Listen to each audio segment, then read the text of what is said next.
Penang மாநிலத்தில் பல்வேறு நில வகைகளுக்கான வீட்டு வரி மற்றும் மனை வரி அடுத்த ஆண்டு 29 விழுக்காடு முதல் 200 விழுக்காடு வரை உயர்வு காணவிருக்கிறது.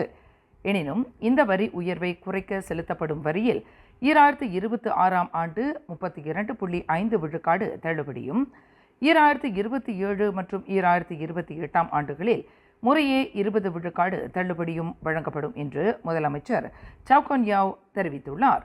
இந்த மனை வரி உயர்வில் பினாங்கு மாநிலத்தில் உள்ள 3,70,000 நில உரிமையாளர்கள் சம்பந்தப்பட்டுள்ளதாக முதலமைச்சர் குறிப்பிட்டார்.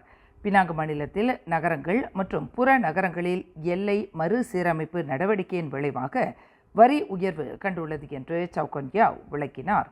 இந்த வரி உயர்வு அடுத்த ஆண்டு ஜனவரி முதல் அமலுக்கு வருவதையும் அவர் சுட்டிக்காட்டினார். மேலும் செய்திகளை தெரிந்து கொள்ள கீழே இருக்கும் பெல் பட்டனை அழுத்துங்கள். உங்கள் மகிழ்ச்சியை வெளிப்படுத்த லைக் மற்றும் ஷேர் செய்யுங்கள்.